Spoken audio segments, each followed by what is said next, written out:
DPR meminta pemerintah untuk kembali membuka keran ekspor bauksit gitu, bahkan dengan catatan ada terbatas gitu ya.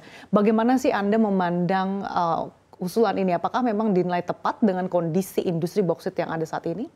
Ya, kalau saya mengatakan tepat atau tidak tepat, kita harus meruntun dulu dari proses perjalanan Undang-Undang Nomor 4 tahun 2009. 2009 sampai 2014 itu menggunakan parameter Undang-Undang Nomor 4. Hasilnya apa? Hasilnya satu smelter yang terbangun. 5 tahun terbangun hanya satu, yaitu WHW. Yang kedua, pada 2020 ada Undang-Undang Nomor 3, yaitu kelanjutan dari relaksasi 2017 yang diberi 5 tahun lagi, bahkan ditambah lagi 2 tahun.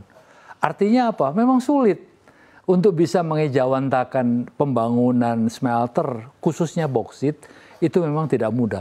Ini hanya 2 yang timbul selama hampir 7 tahun, yaitu BAI dan ada Antam. Namanya sama juga BAI, tapi Borneo ya, Alumina Indonesia. Artinya apa? Selama kurun waktu 12 tahun hanya terbangun 3. Oke, apa Pak tantangannya? Ya, kalau lihat seperti itu tantangannya sangat berat. Apalagi investasinya cukup besar. Berulang-ulang kali saya katakan cukup besar. Nah, inilah yang sebetulnya harus menjadi tolok ukur. Kalau sekarang ada wacana dari DPR bahwa akan dibuka relaksasi lagi, sebetulnya ya melihat dari sejarah perjalanannya, memang ini tidak bisa dipaksa bahwa hari ini harus selesai, tidak.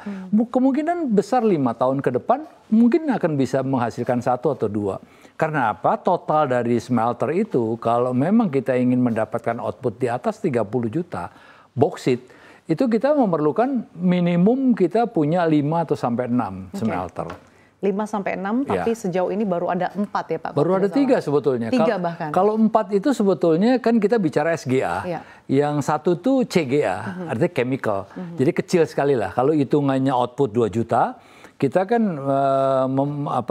membutuhkan bauxite kan kali 2. Ya kan? Jadi sejauh ini masih 3 Pak? Ini sejauh ini masih 3, jadi artinya masing-masing kapasitas 2 juta. Kalau ada dibilang 4 itu sebetulnya WHW ekstensifikasinya menjadi 2 juta, itu dianggap 2, enggak ya, WHW itu 1. Cuman memang kapasitas produksinya meningkat.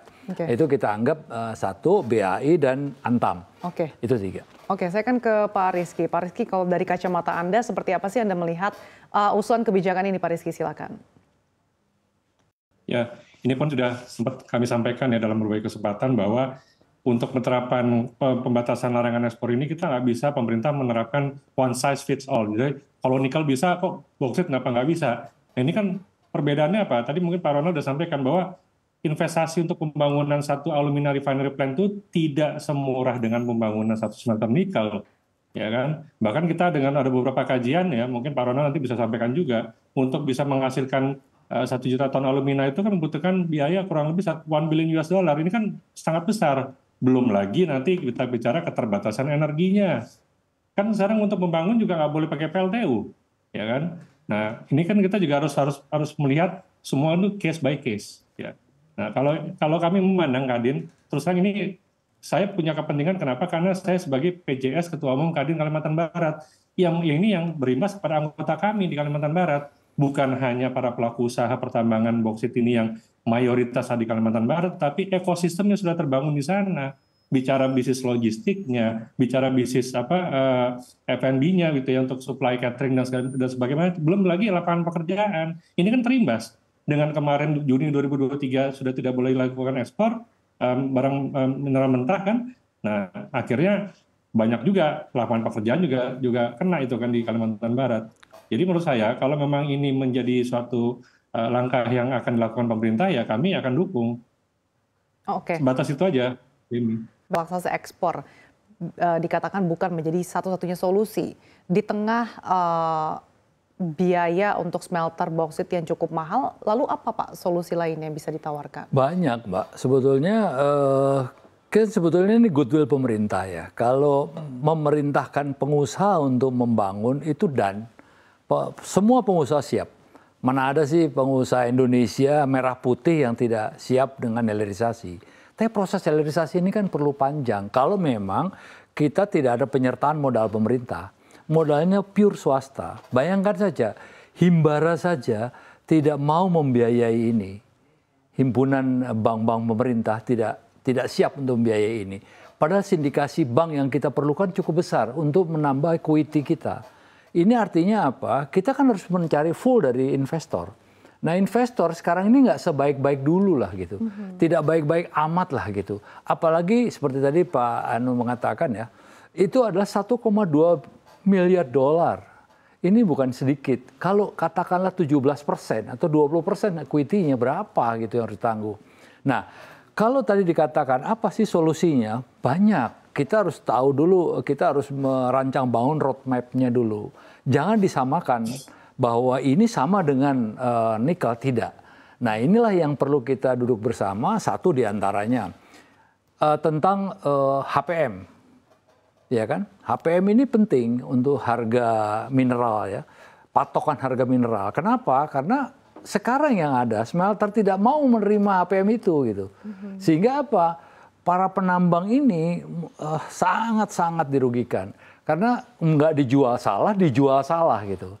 Nah, makanya pemerintah sekarang kalau membuat terobosan relaksasi lagi itu kan mengulang 2009 sampai 2014 dilarang, 2017 dibolehkan lagi meskipun nggak ada undang-undangnya. Undang-undang baru turun di 2020 misalnya begitu kan. Nah sekarang ada relaksasi lagi, ya nggak ada masalah sebetulnya. Bahwa soal dibatasi atau itu kan aturan ya. Tapi paling tidak survive pengusaha ini harus ada, artinya bisa survive lah. Sekarang itu seperti dikatakan tadi Kalimantan Barat itu semua redup dalam tanda petik. Kenapa? Mayoritas kegiatan penambangan itu di Kalimantan Barat. Oke, saya kan ke Pak Rizky. Dengan yang disampaikan Pak Roel, apakah Anda melihat bahwa terjadi inkonsistensi kebijakan pemerintah dan juga roadmap yang belum matang?